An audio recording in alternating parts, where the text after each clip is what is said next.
ناظرین کرام، السلام علیکم ورحمۃ اللہ وبرکاتہ۔ امید کرتا ہوں کہ آپ لوگ خیریت سے ہوں گے۔ ابھی کچھ دنوں پہلے کی بات ہے کہ میں نے فیس بک آن کیا تو اس میں دیکھتا ہوں کہ ایک عالم دین مراد آباد ریلوے اسٹیشن میں شرم جیوی ایکسپریس ٹرین کے سامنے آ کر اپنی جان دے دیتے ہیں۔ کچھ لوگ اس کو خودکشی بتا رہے ہیں تو دوسری طرف کچھ لوگ اس کو حادثہ بتا رہے ہیں۔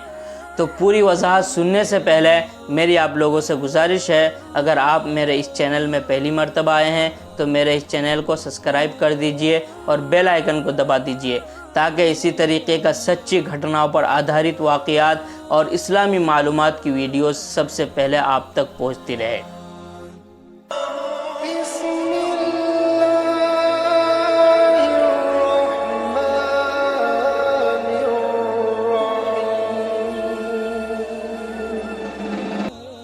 تو ناظرین کرام، جنہوں نے یہ قدم اٹھایا ان کا نام مولانا محمد صادق ندوی ہے، جو یو پی کے سنبھل سے تعلق رکھتے تھے۔ ابتدائی تعلیم انہوں نے اپنے علاقے میں ہی حاصل کی تھی، اس کے بعد ندوۃ العلماء لکھنؤ چلے گئے اور فراغت کے بعد اپنے علاقے میں ہی انجمن معاون الاسلام میں پڑھانے لگے۔ مدرسوں والے کے ساتھ ان کی بات نہ بننے کی وجہ سے انہوں نے استعفیٰ دے دیا۔ ان کو مدرسے سے نہیں نکالا گیا تھا، ان کے ایک شاگرد کے کہنے کے مطابق۔ اس کے بعد وہ کسی مسجد میں امامت کرنے لگے، وہاں سے بھی ان کو نہیں نکالا گیا تھا، انہوں نے خود اپنی مرضی سے جگہ چھوڑی تھی ان کے بھائی کے کہنے کے مطابق۔ پھر وہ رکشہ وغیرہ چلانے لگے تھے۔ ان کے بڑے بھائی بتلا رہے تھے کہ کافی دنوں سے وہ خالی تھے، ان کے پاس کوئی کام وغیرہ بھی نہیں تھا اور ان کے گلے میں کافی تکلیف تھی، جس کی وجہ سے وہ اور بھی زیادہ پریشان تھے۔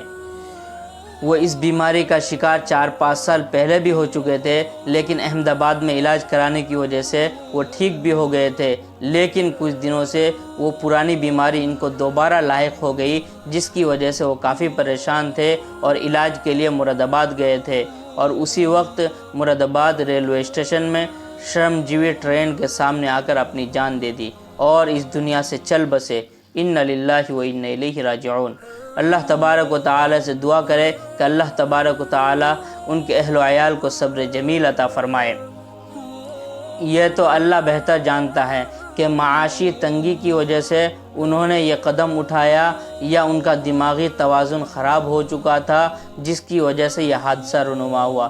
کیونکہ کچھ لوگوں کا یہ کہنا ہے کہ مدرسے سے ان کو نکال دیا گیا تھا، اس کے بعد وہ کسی مسجد میں امامت کرنے لگے تھے، پھر وہاں سے بھی ان کو نکال دیا گیا تھا، پھر رکشہ وغیرہ چلانے لگے تھے۔ کام دھندہ اچھا نہیں تھا، کمائی زیادہ نہیں تھی، جس کی وجہ سے وہ پریشان تھے اور ڈپریشن میں آ کر انہوں نے یہ قدم اٹھایا۔ تو دوسری طرف ان کے بھائی یہ بتلا رہے ہیں کہ دوائی زیادہ کھانے کی وجہ سے ان کو سائیڈ ایفیکٹ ہو گیا تھا، جس کی وجہ سے ان کا دماغی توازن کافی بگڑ گیا تھا، جس کی وجہ سے انہوں نے یہ قدم اٹھایا، یعنی جان بوجھ کر انہوں نے یہ قدم نہیں اٹھایا، دماغی توازن خراب ہونے کی وجہ سے ان کے ساتھ یہ حادثہ رونما ہوا۔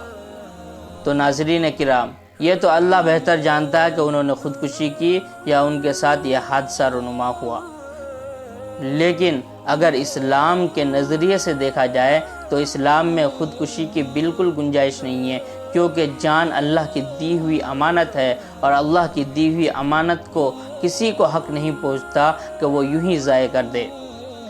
اللہ تبارک و تعالی خود قرآن مقدس میں فرماتا ہے وَلَا تَقْتُلُوا أَنفُسَكُمْ إِنَّ اللَّهَ كَانَ بِكُمْ رَحِيمًا وَمَنْ يَفْعَلْ ذَلِكَ عُدْوَانًا وَظُلْمًا فَسَوْفَ نُصْلِيهِ نَارًا، کہ تم اپنی جانوں کو ہلاک مت کرو، اللہ تم پر مہربان ہے، اللہ تم پر رحیم ہے، اگر کوئی شخص ایسا کرتا ہے تو ہم عنقریب اس کو جہنم میں ڈالیں گے۔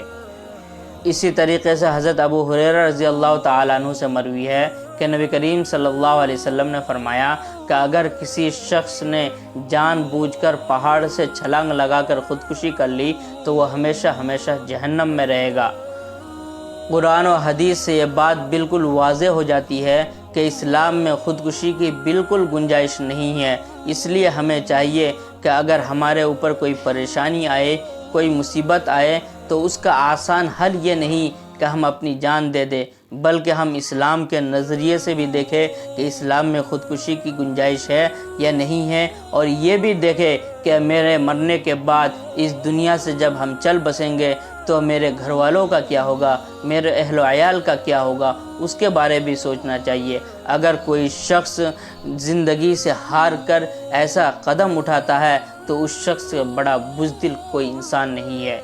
حالات سے لڑنے کی ہمت رکھنا چاہیے، حالات کے ساتھ انسان کو لڑنے کی کوشش کرنا چاہیے، تب جا کر وہ انسان کامیاب ہوتا ہے۔